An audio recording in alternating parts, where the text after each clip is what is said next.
I just want to apologize for how bad my mic is at the moment. I'm having some computer issues with my motherboard, I think, but I didn't want to wait until I can fix them to make the video, because I've been working on this Vampire Origin just little bits every month for like over half a year now, and it's done, it's finally done, and I think it's the best thing I've ever made. It's certainly the largest data pack. Um, but yeah, it's here, and I want to share it, so this is it.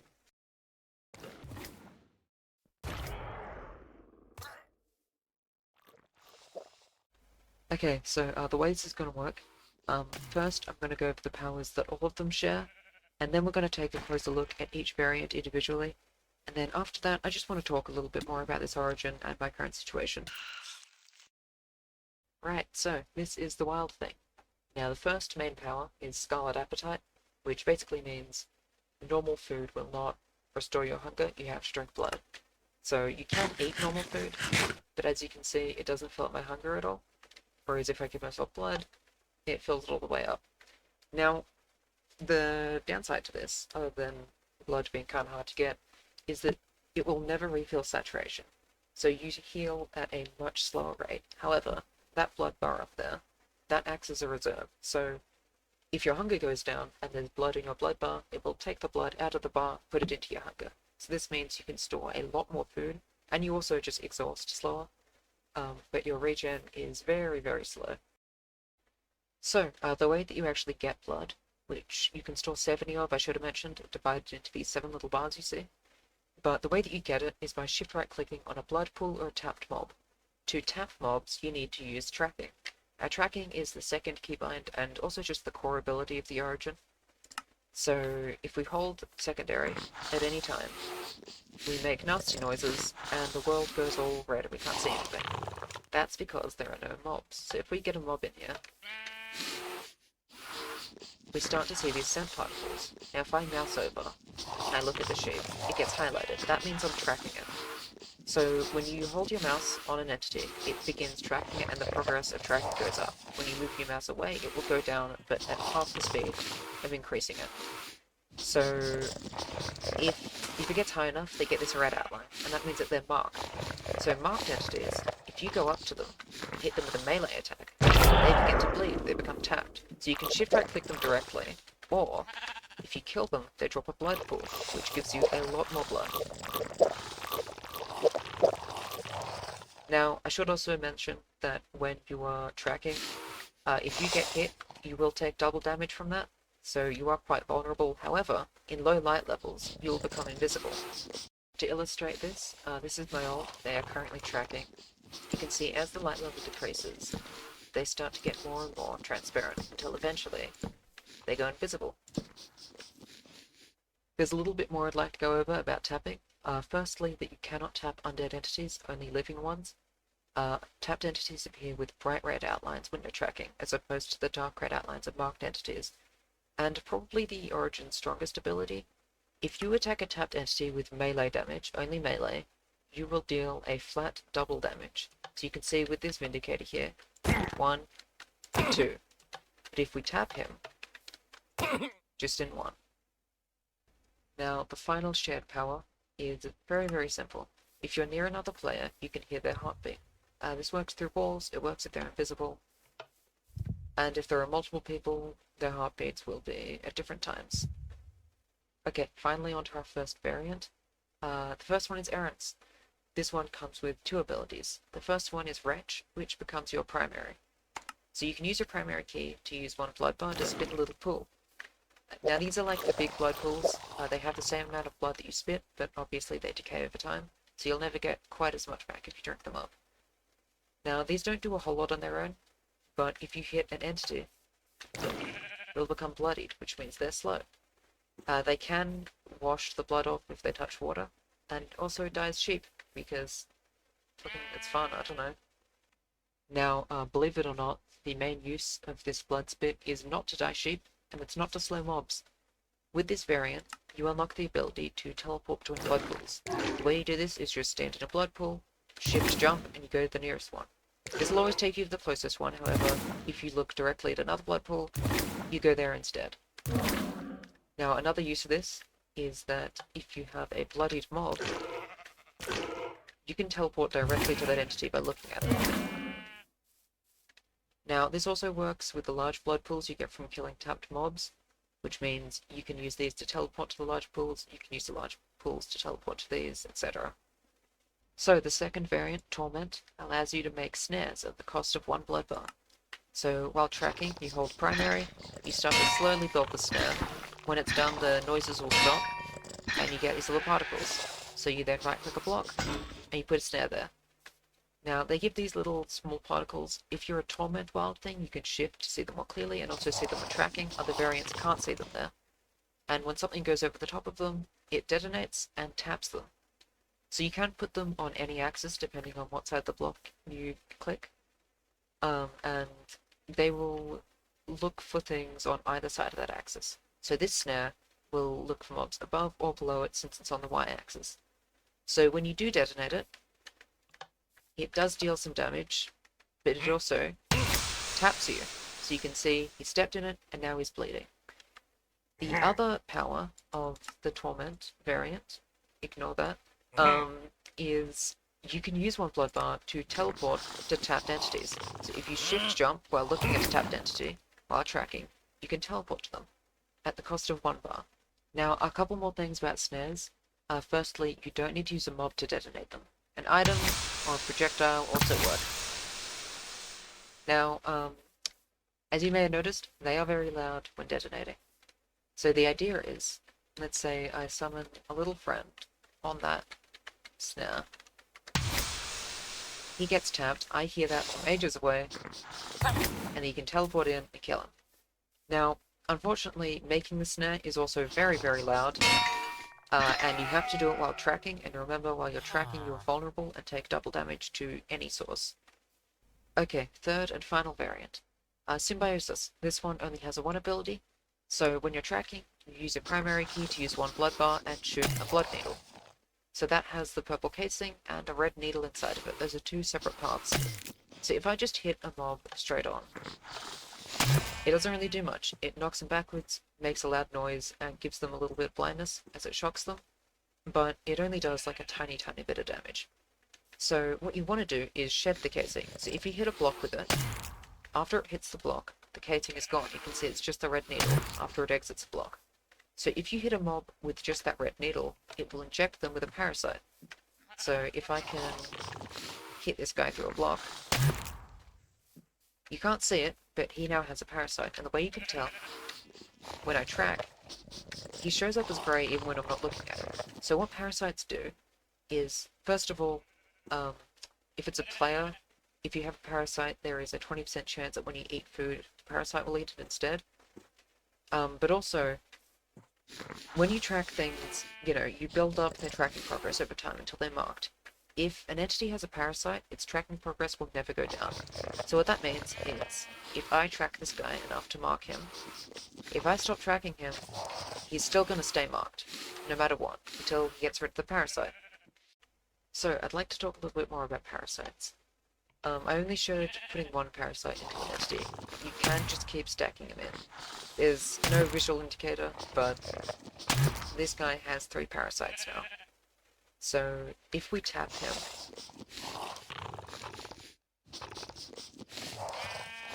one of his parasites is going to be shot out and killed, but the other ones will just stay inside of him. So he still has 2, and we can see that if we kill him, they're bunched up, but there's 2 there.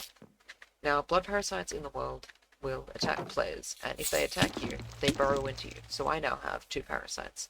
And yes, they will even attack wild things. So you can get them out by spamming shift. Don't spam it too fast, but if you just kind of wriggle about, they're ejected. When you do this though, they aren't killed, so if you don't kill them fast enough, they just burrow straight back in. So the second way is using shears. If you shift right click, you can cut the parasites out at the cost of health. The problem with using this method is that with the starter pack installed, if you shift right click with shears without looking at a block or entity, it will try to cut the parasites out even if there are none. So I have no parasites right now, but if I do it anyway, I still take damage. So you need to be absolutely sure that you do have a parasite if you're using this method. Okay, we made it, we did it, we made it to the end of the powers list. I'm exhausted, not just from recording, because like I'm so terrible at doing things first take, but also because there have been like 3 times when recording these snippets that I found very, very specific but very game-breaking bugs. So I've been having to go back and forth and fixing those while recording. It's been a little bit of a nightmare, but we did it. We're at the end of the powers list. Although, I do just want to say, I probably missed some details, so I would highly recommend, obviously read the descriptions, but also read the tooltips. The tooltips have a lot of important information, and I may have missed some of it, I'm not sure. There's a lot, I don't really know how much I covered. But yeah, okay, so, there is more to the origin, or more to the data pack. There are advancements, there are 9 of them. I was originally gonna go through them and show you how you get them all, but that's boring, so yeah, figure it out. Um, but yeah, next I just kind of want to yap about the origin because there's a lot to yap about. Okay, so yeah, as most of you, well, some of you, I hope, know, I haven't done anything with the channel in a long fucking time.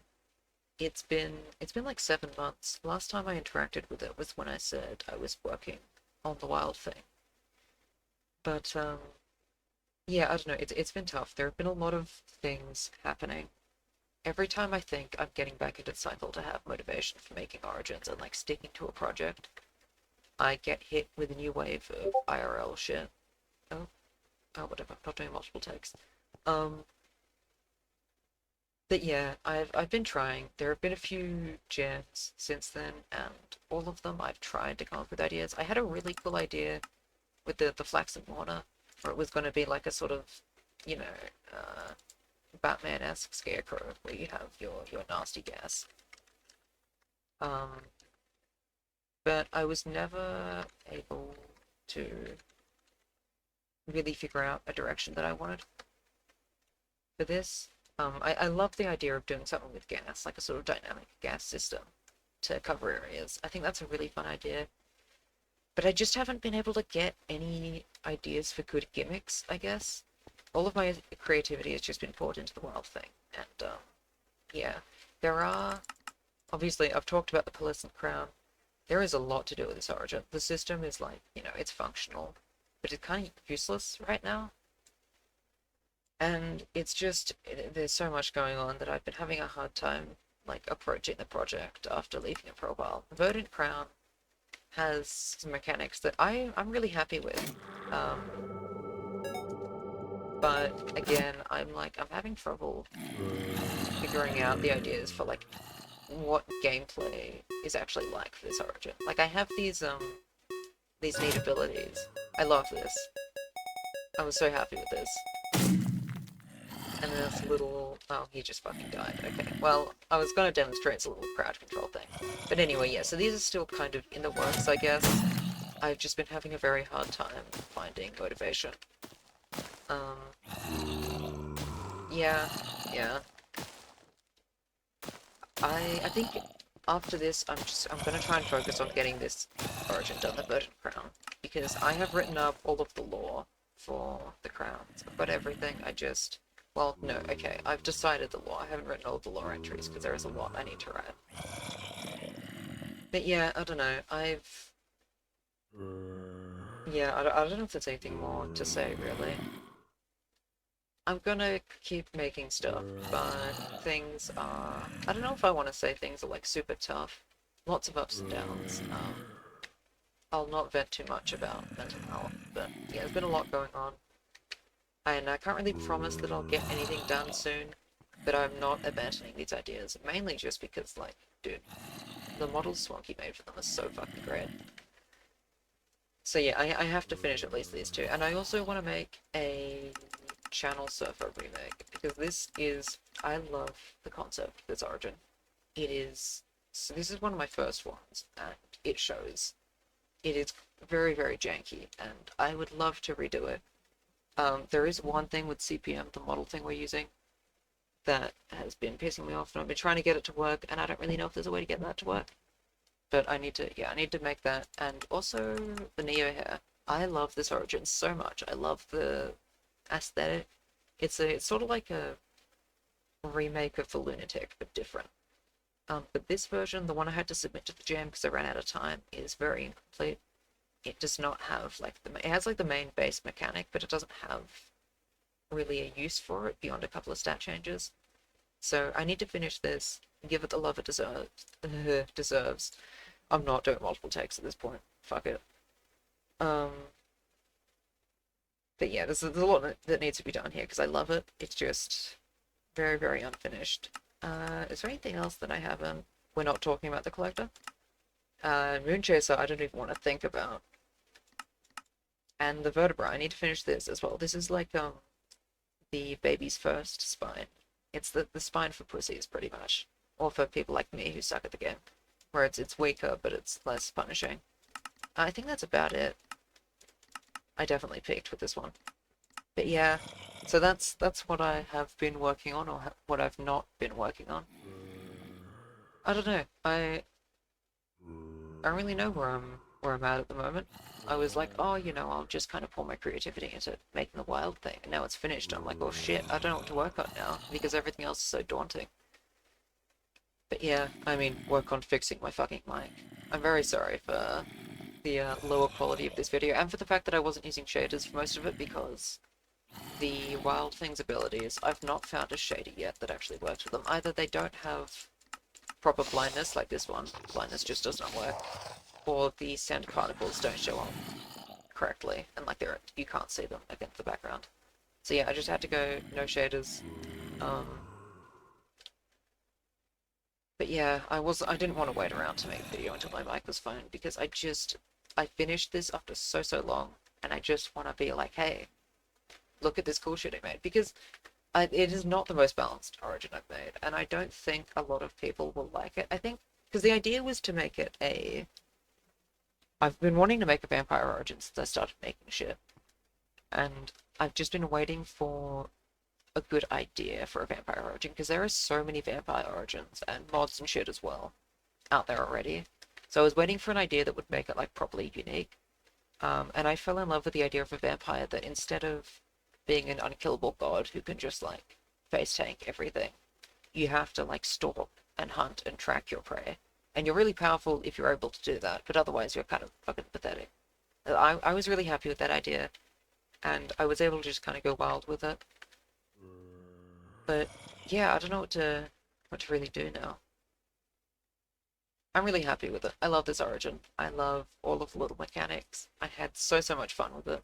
And I don't think a lot of people will love it. I don't care. I love this. This is awesome. But yeah, thank you for watching and listening to my yapping. I don't really know if there's anything else I need to say. Um, I just want to like make sure that I've said everything because I'm not doing another take of this. Yeah, no, I think that's it. I'm gonna go to sleep. I'm tired. Nighty night. Bye bye. Thank you for watching.